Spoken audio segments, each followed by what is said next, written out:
प्रदेश में विभिन्न विभागों के अंतर्गत रिक्त चल रहे पदों के सापेक्ष में हाल ही में उत्तराखंड लोक सेवा आयोग के अंतर्गत कनिष्ठ 40 पदों पर भर्ती विज्ञापन जारी कर दिया गया है। आज की वीडियो के अंतर्गत हम यही सारी जानकारी शेयर करने वाले हैं। क्या इसमें शैक्षिक योग्यता, आयु सीमा व सैलरी व वेतनमान आपको देखने को मिलेगा, इसी संबंध में आज की वीडियो हम डिस्कशन करने वाले हैं। नमस्ते, मेरा नाम है राहुल रावत, आप देख रहे हैं राहुल रावत ऑफिशियल। चैनल पर नए हैं तो सब्सक्राइब बटन को जरूर प्रेस कर दें, साथ ही मेरे पास में मेरे नोटिफिकेशन बेल आइकन को जरूर हिट कर दें, बिकॉज आप सभी लोगों को इस चैनल के माध्यम से each one of time period पर उत्तराखंड राज्य के अंतर्गत गवर्नमेंट जॉब और आपकी प्राइवेट सेक्टर के जितने सारे भर्ती विज्ञापन जारी किए जाते हैं उसकी वीडियोस आपको देखने को मिलती हैं। अगर हम बात करें इसके आधिकारिक नोटिफिकेशन की, तो कनिष्ठ सहायक परीक्षा 2022 का आधिकारिक नोटिफिकेशन उत्तराखंड लोक सेवा आयोग की आधिकारिक वेबसाइट पर अपडेट कर दिया गया है। इसकी विज्ञापन प्रकाशन की जो तिथि है 30 नवंबर 2022 बताई गई है। साथ ही ऑनलाइन आवेदन पत्र भरने की जो अंतिम तिथि है 20 दिसंबर 2022 बताई गई है। परीक्षा शुल्क नेट बैंकिंग और डेबिट कार्ड, क्रेडिट कार्ड द्वारा जमा कराने की जो अंतिम तिथि है 20 दिसंबर 2022 बताई गई है। बात करें इसके अंतर्गत आपका टोटल 400 के पद जारी किए गए हैं। इसके अंतर्गत फर्स्ट जो इसमें रिक्तियों के विभाग के अंतर्गत बताया गई है, विभाग के अंतर्गत जो रिक्ति है शहरी विकास निदेशालय उत्तराखंड देहरादून के अंतर्गत पदनाम कनिष्ठ सहायक के 4 पद इसमें जारी किए गए हैं।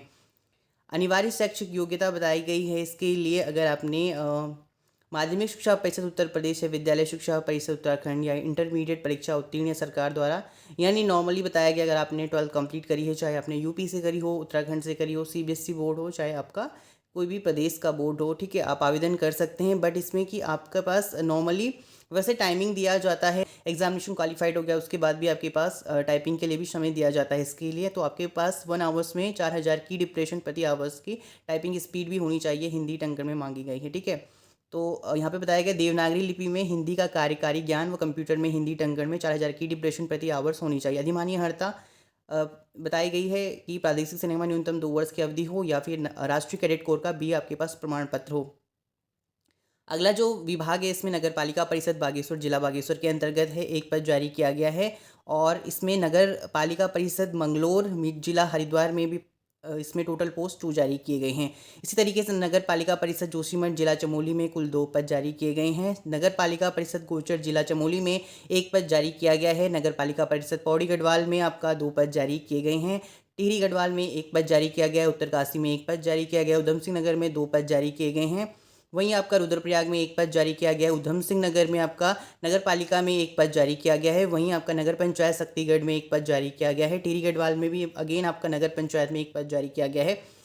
नगर पालिका परिषद मुनिकीरेती जिला टिहरी गढ़वाल के अंतर्गत कुल 1 पद जारी किए गए हैं। वहीं इसमें बताया गया पद संख्या 2 से 14 तक विभागों के पदों हेतु बताया गया अनिवार्य, अगर आपने किसी भी सेंट्रल बोर्ड या राज्य सरकार के मान्यता प्राप्त बोर्ड संस्थान से इंटरमीडिएट करा है और हिंदी टंकण में अगर आपके पास 1 आवर्स के अंतर्गत 4000 की डिप्रेशन प्रति आवर्स की गति है तो आप आवेदन कर सकते हैं। आबकारी विभाग उत्तराखंड के अंतर्गत भी कुल 1 पद हैं और इसमें बताया गया है, इसमें भी सेम आपका एजुकेशन क्वालिफिकेशन रखा गया है। परिवहन विभाग के अंतर्गत परिवहन आयुक्त कार्यालय उत्तराखंड के अंतर्गत कुल 7 पद जारी किए गए हैं।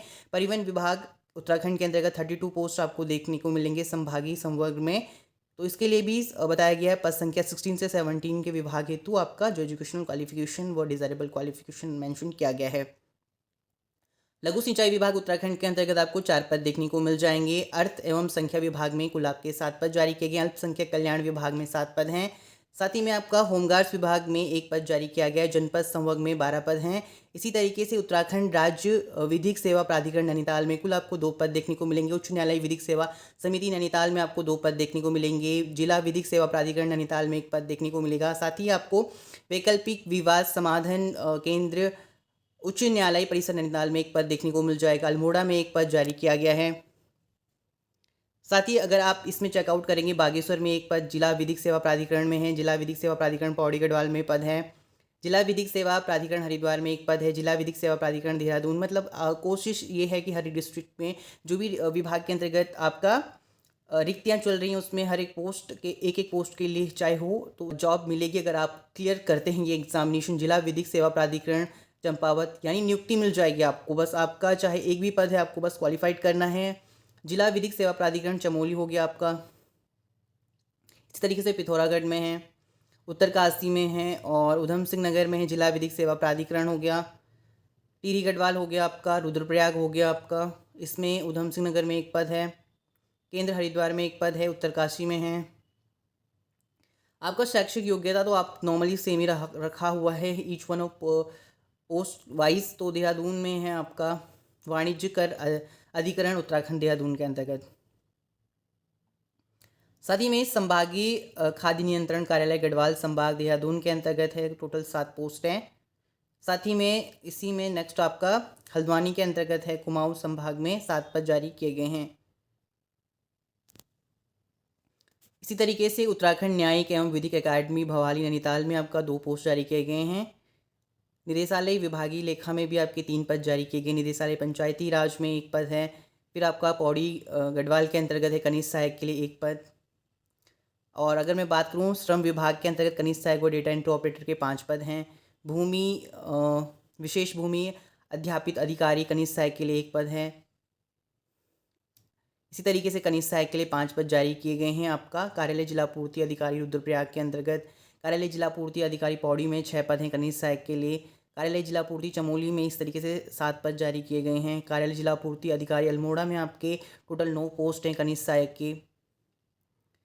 खाद्य नागरिक आपूर्ति उपभोक्ता मामले विभाग उत्तराखंड में आपका कार्यालय जिला पूर्ति अधिकारी उत्तरकाशी के अंतर्गत 5 पद हैं कनिष्ठ सहायक के लिए। तो आप अपना डिस्ट्रिक्ट वाइज भी चेकआउट कर सकते हैं। कार्यालय जिला पूर्ति अधिकारी पिथौरागढ़ एवं उपभोक्ता मामले विभाग उत्तराखंड में कनिष्ठ सहायक के लिए 6 पद जारी किए गए हैं। नेक्स्ट आपका सूचना एवं लोक संपर्क विभाग उत्तराखंड के अंतर्गत कनिष्ठ सहायक के लिए 14 पद हैं। राज्य पुलिस एवं भूलेख सर्वेक्षण प्रशिक्षण संस्थान अल्मोड़ा के अंतर्गत हैं। अभियोजन विभाग उत्तराखंड के अंतर्गत हैं। सेवा योजना विभाग उत्तराखंड में 28 हैं। नगर एवं ग्राम नियोजन विभाग उत्तराखंड के अंतर्गत 1 पद है। ग्रामीण निर्माण विभाग उत्तराखंड के अंतर्गत 24 पद हैं कनिष्ठ सहायक के। युवा कल्याण एवं प्रांतीय रक्षक दल विभाग कनिष्ठ सहायक के लिए 6 पद जारी किए गए हैं। डेयरी विकास विभाग के अंतर्गत 3 पद हैं। राज्य एवं कर विभाग उत्तराखंड के अंतर्गत 138 पद जारी किए गए हैं कनिष्ठ सहायक के लिए। साथ ही गन्ना विकास एवं चीनी उद्योग उत्तराखंड के लिए 3 पद हैं। निदेशालय लेखा परीक्षा ऑडिट उत्तराखंड देहरादून में कनिष्ठ सहायक के लिए 5 पद हैं। राजस्व विभाग हो गया आपका 18 पद हैं कनिष्ठ सहायक के लिए। तो यहाँ पर शैक्षिक योग्यता दी गई है। नेक्स्ट इसमें इंपॉर्टेंट ये बताया गया है आयु सीमा के बारे में। कनिष्ठ सहायक पद हेतु न्यूनतम आयु सीमा अगर आपकी 18 वर्ष व अधिकतम आयु सीमा अगर आपकी 42 वर्ष है तो आप आवेदन कर सकते हैं। साथ ही में अगर मैं इसमें बताया गया है कि आयु गणना की जो निश्चायक तिथि होगी 1 जुलाई 2022 से होगी। ठीक है, अधिकतम आयु सीमा में छूट मिलेगा रिजर्वेशन के अकॉर्डिंग। और इसमें जो इंपॉर्टेंट बताया गया मैनुअल दिया गया है किस तरीके से आपको आवेदन करना है। नेक्स्ट इसमें इंपॉर्टेंट फीस स्ट्रक्चर भी है। एप्लीकेशन फ़ीस के बारे में बताया गया है।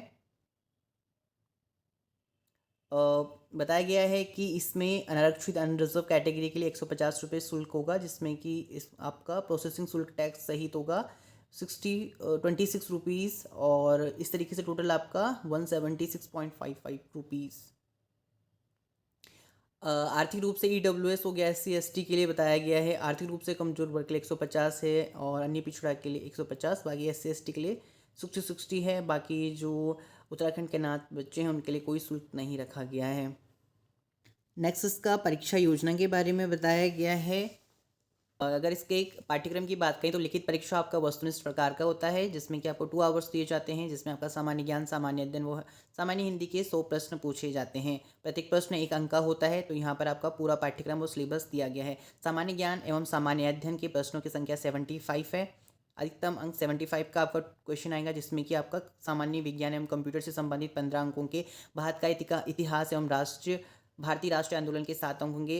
भारतीय राज्य व्यवस्था के अंतर्गत 6 अंक, भारत का भूगोल एवं जनांकिकी का 7 अंक दिया गया है। समसामयिक की घटना 7 अंक, उत्तराखंड का इतिहास 6 अंक कवर करेगा। उत्तराखंड की संस्कृति 6 अंक, साथ ही में उत्तराखंड का भूगोल एवं जनांकिकी 8 अंक, उत्तराखंड के आर्थिक एवं प्राकृतिक संसाधन 7 अंक, सामान्य बुद्धि परीक्षण 6 अंक। नेक्स्ट आपका general knowledge and general study and general Hindi objective type का सिलेबस दिया गया है। इसमें सामान्य हिंदी वस्तुनिष्ठ प्रकार के लिए 25 प्रश्नों की संख्या है। अधिकतम अंक 25 है। इसी तरीके से आपका basic knowledge of computer operation practical examination ability test qualifying nature के लिए 100 मार्क्स मेंशन किए गए। 1 आवर्स का जो टाइम ड्यूरेशन है क्वालिफाइंग नेचर का होगा। लास्ट बट नॉट लीस्ट इसमें अपडेट किया गया है आपका परिशिष्ट ऑफ 05 में कनिष्ठ सहायक परीक्षा 2022 हेतु न्यूनतम अर्हताकारी अंक के लिए, तो इसमें अनारक्षित वर्ग के लिए 45% क्वालिफाइड है, अन्य पिछड़ा वर्ग के लिए मिनिमम क्वालिफाइड 40% है, अनुसूचित जाति व अनुसूचित जनजाति श्रेणी के लिए 35 है, आर्थिक रूप से कमजोर वर्ग श्रेणी के लिए 40% है। उक्त संबंधित श्रेणी के अभ्यर्थी को उक्त अनुसार न्यूनतम अर्हताकारी अंक प्रतिशत में प्राप्त करने पर ही मेरिट के क्रम में प्रवीणता सूची हेतु विचारित किया जाएगा। So thus, I want to say, if you think and if you really enjoy the video, then hit the like button and subscribe to the channel for more future video. And in fact, let me in the comments below if you want to watch more such video. I will see you in the next one. Till then, bye bye. Take care. Thank you.